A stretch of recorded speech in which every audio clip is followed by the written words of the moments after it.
Servo on करोगे, आज देखेंगे जॉइंट कोऑर्डिनेट या कोऑर्डिनेट कौन से कोऑर्डिनेट होते हैं। ठीक है, जैसे ये वाला अगर सिंबल रहेगा तो ये जॉइंट कोऑर्डिनेट है। ठीक है, ये तुम्हारा है रेक्टेंगुलर कोऑर्डिनेट, ठीक है, या लीनियर कोऑर्डिनेट। ये है तुम्हारा टूल कोऑर्डिनेट। ये सिंबल अपने याद कर लेना कौन सा सिंबल क्या है।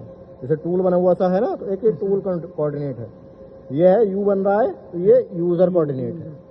ये टीच का है, ये अलग है तुम्हारा। ठीक है, अब जैसे जॉइंट कोऑर्डिनेट है तो जॉइंट कोऑर्डिनेट में क्या होता है, जैसे रोबोट है हमारा, इसका प्रत्येक जॉइंट चलेगा। ठीक है, हाँ, मतलब कोई सा भी जॉइंट चला सकते हो तुम। जैसे हम एस दबाएंगे तो ये स्विंग कर रहा है। ठीक है, ठीक है, नहीं पूरा घूम जाएगा सर अभी? पूरा नहीं घूमता है, इसमें लिमिट लगा रखी है। वही बताया था ना, फिजिकल वो लगा रखी है, पूरा नहीं घूमेगा, इतना रुक गया। लाइट आ रही है, इसको टीच करनी लाइट है ना रही। ठीक है, सही है। मैकेनिकल वो लगा रखी है, बताया था नहीं उसमें। अब तुम्हारा एस का पता चल गया कैसे घूमेगा। अब तुम्हारा एस के बाद क्या है ऊपर, एल दिख रहा है ना, एल। अब जैसे एल करेंगे हम तो एल प्लस किया या माइनस किया, जो भी किया, तो कहाँ से घूमा, एल से ही घूमा ये।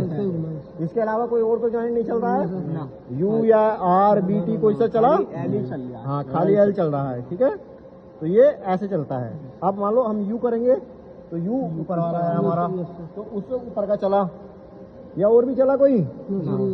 ठीक है, हाँ, और सारे स्टेट हैं, मतलब एक जगह स्थिर रहेंगे, और चीज जो हम दबा रहे हैं बस वही वाला को चल रहा है। अब ये हो गया तुम्हारा एस में आके, तुम्हें अब आर दिखा दूंगा। ऊपर जैसे आर लिखा हुआ दिख रहा है नहीं, बस ये आ गया ऊपर आर। ठीक है, तो जैसे आर दबाओगे तो आर ही चलेगा बस, और नहीं चलेगा। ठीक है, बी दबाएंगे, बी में अपना कर रहा है बैंड या ट्विस्ट, बैंड कर रहा है सॉरी। ठीक है, अब टी दबाएंगे तो ये ट्विस्ट करेगा।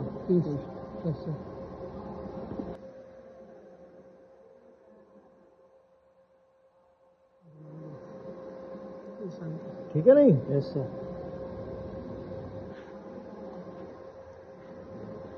ठीक है, हाँ, ये हुआ ट्विस्ट, टी दबाया तो।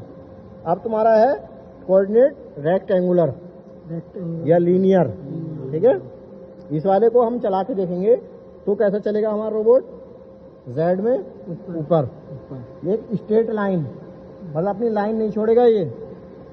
ठीक है, अपनी एक लाइन पे चल रहा है, नहीं पॉइंट चल, एक सीधी लाइन चलेगा, मतलब ये है, इधर उधर नहीं भागेगा।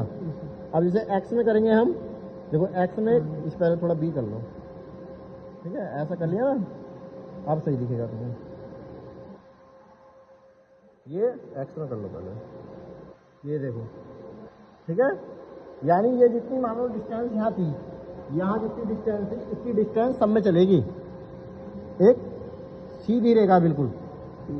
ठीक है, ज़्यादा आगे नहीं लाना है, इससे आगे नहीं लाना है, नहीं तो टच होते ही वो रुक जाएगा, फिर परेशानी से पीछे जाएगा फिर। ठीक है, ये हो गया हमारा रेक्टेंगल में वाई कोऑर्डिनेट, वो देखा हमने एक्स। अब वाई में एक सीधी रेखा बिल्कुल। ठीक है, जो भी खींचोगे लाइन, जैसे बेल्डिंग करना है हमें, तो एक सीधी रेखा चाहिए या तिरछी चाहिए, सीधी चाहिए। ठीक है, कहीं भी अगर हमें सीधा चलाना है तो रेक्टेंगुलर कोऑर्डिनेट का यूज करेंगे हम। जेड का तुमने देख ही लिया है।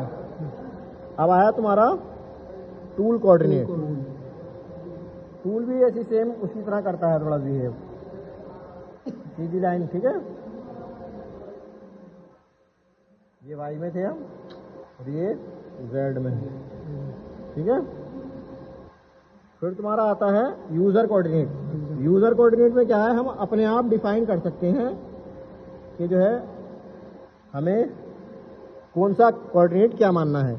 या जैसे हम एक्स सीधा मान रहे थे, तो हम एक्स अगर तिरछा बनाना चाहें तो यूजर कोऑर्डिनेट में हम डिफाइन कर सकते हैं कि एक्स को हमें ऐसा तिरछा मानना है, वाई को ऐसा तिरछा, और जेड को अपने हिसाब से मान सकते हो, मतलब जो भी मानना है, लेकिन 90 डिग्री के पे रहने चाहिए। ये हमारा यूजर कोऑर्डिनेट का सिंबल है। ठीक है, इसी के हिसाब से तुम अपना, जैसे उसमें किसी ने सेट कर रखा है इसमें पहले ही, जैसा उसका है यूज़र का है वैसी इसमें, सॉरी जैसे रेक्टेंगुलर का है वैसी सेम स्वेप कर रखा है, तो उसके अकॉर्डिंग ही चल रहा है ये। ठीक है, बस हो गया।